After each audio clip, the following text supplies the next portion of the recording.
నమస్తే welcome to our channel. Nara Lokesh గారు నిన్న ప్రెస్ మీట్ లో జగన్మోహన్ రెడ్డి తప్పుడు పనులు చేశాడు కాబట్టి ఆయన జనాల్లోకి రావడం లేదు, జగన్మోహన్ రెడ్డి తప్పుడు పని చేశాడు కాబట్టి కనీసం రాష్ట్రంలో కూడా ఉండకుండా పక్క రాష్ట్రంలో పోయి తలదాచుకుంటున్నాడు. కానీ మేము వాళ్ళు చేసినట్లు ప్రతిపక్షాల గొంతు నొక్కినట్లు వాళ్ళు రాజారెడ్డి రాజ్యాంగాన్ని అమలు చేసి ఇంటికి తాళాలు వేసినట్లు మేమేం చేయడం లేదు. జగన్మోహన్ రెడ్డి గారికి డిప్యూటీ సీఎం పవన్ కళ్యాణ్ కన్నా ఎక్కువ సెక్యూరిటీ కల్పించాము, కానీ ఆయనే జనాల్లో తిరగడం లేదు. ఎందుకంటే ఆయన తప్పు చేశాడు కాబట్టి, ఆ తప్పు చేసిన విషయం తనకు కూడా తెలుసును కాబట్టి అని చెప్పుకొచ్చారు. చాలా విషయాలు మాట్లాడారు నిన్న.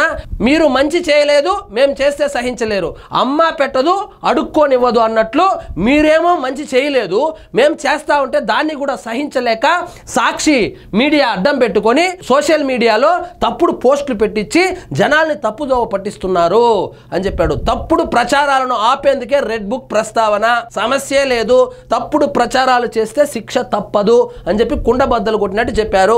విజనరీ చంద్రబాబుకు ప్రిజనరీ జగన్ కు ఎంతో తేడా ఉంది. రాష్ట్రాభివృద్ధి యువత ఉపాధికి సీఎం నిరంతరం కృషి చేస్తున్నారు. పాస్టర్ ప్రవీణ్ మృతిపై పారదర్శకంగా దర్యాప్తు చేస్తున్నాము. పాస్టర్ ప్రవీణ్ విషయం కూడా ప్రస్తావనకు వస్తే అందులో ఏమాత్రం ఆ కేసు స్పెషల్ గా తీసుకుని పారదర్శకంగా దర్యాప్తు చేస్తున్నాము. ఎవరు ఆందోళన చెందవలసిన అవసరం లేదు. పాస్టర్ ప్రవీణ్ కి ఖచ్చితంగా న్యాయం జరుగుతుంది మాకు ఆ కూటమి గవర్నమెంట్ లో అని చెప్పారు. రైతులకు గిట్టుబాటు ధరలపై చిత్తశుద్ధి ఉంది. మంగళగిరి నియోజకవర్గంలో ఒక పేద కుటుంబానికి శాశ్వత ఇంటి పట్టా అందజేసిన మంత్రి లోకేష్. అప్పుడు పాదయాత్రకు వెళ్ళినప్పుడు ఆయన హామీ ఇచ్చాడు ఇంటి పట్టా ఇస్తానని. అదే విధంగా మాట ఇచ్చినట్లే ఆయన ఇప్పుడు బట్టలు పెట్టి ఇంటి పట్టా కూడా ఇచ్చారు. అదే విధంగా ఒక ప్రెస్ మీట్ అయితే నిర్వహించారు. దాంట్లో ఈ విషయాలన్నీ చెప్పుకొచ్చారు. తప్పుడు ప్రచారాలకు దిగితే జగన్ అధికారంలో ఉన్నప్పుడు ప్రతిపక్ష నేతల పర్యటనను పదే పదే పదే అడ్డుకున్నారు. జగన్మోహన్ రెడ్డి అధికారంలో ఉన్నప్పుడు చంద్రబాబు నాయుడు గారి పర్యటనలను, పవన్ కళ్యాణ్ గారి పర్యటనలు, అదే విధంగా నారా లోకేష్ గారి పర్యటనలను ఏ విధంగా అడ్డుకునేవాడు? మైకులు ఇచ్చేవాడు కాదు, సెక్యూరిటీ ఇచ్చేవాడు కాదు, పర్మిషన్లు ఇచ్చేవాడు కాదు. కానీ మా ప్రభుత్వంలో అన్ని కల్పిస్తున్నాము. జగన్మోహన్ రెడ్డి నువ్వు జనంలోకి రా, నీకు సెక్యూరిటీ మేమిస్తాము, నీకు Z+ సెక్యూరిటీ ఇచ్చినాం కదా. సాక్షాత్తు ఉప ముఖ్యమంత్రికి Z కేటగిరీ ఉంటే ఆయన కన్నా ఎక్కువగా Z+ కేటగిరీ ఇచ్చాము. మీరు ఎక్కడ పర్యటన చేయాలన్నా మేము అనుమతిస్తాము, కానీ నువ్వు పర్యటించవు.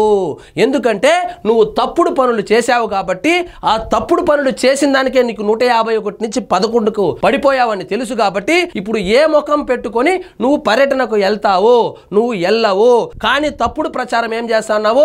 నాకు సెక్యూరిటీ లేదు, నాకు ప్రతిపక్ష హోదా లేదు, నాకు పర్మిషన్లు ఇవ్వడం లేదు అని చెప్పి సాకు చూపించి దాన్ని బూచీగా పెట్టుకొని నువ్వు పర్యటనలు చేయడం లేదు అని కుండ బద్దలు కొట్టేటట్టు చెప్పాడు. ప్రజలకు ఉపాధి కల్పించేందుకు తాము ప్రాజెక్టులు తెస్తుంటే వైసీపీ నేతలకు కడుపు మండుతుంది, అందుకే తాను తాజాగా రెడ్ బుక్ ప్రస్తావన చేయాల్సి వచ్చిందన్నారు.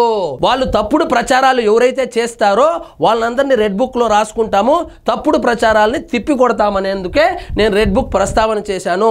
రెడ్ బుక్ పేరు చెప్తే చాలు జగన్మోహన్ రెడ్డి నుంచి 175 నియోజకవర్గాల్లో ఉన్నటువంటి వైఎస్ఆర్సీపీ కార్యకర్తల నుంచి నాయకుల వరకు అందరికి సుస్సైతే పడతాంది. తప్పుడు ప్రచారాలు మానుకో, నువ్వు జనంలోకి రా, నీకు కావాల్సినటువంటి సెక్యూరిటీ ఇస్తా ఉన్నాము, నీ బాధ ఏదో ఉంటే జనాల దగ్గర చెప్పుకో అని చెప్తున్నాడు.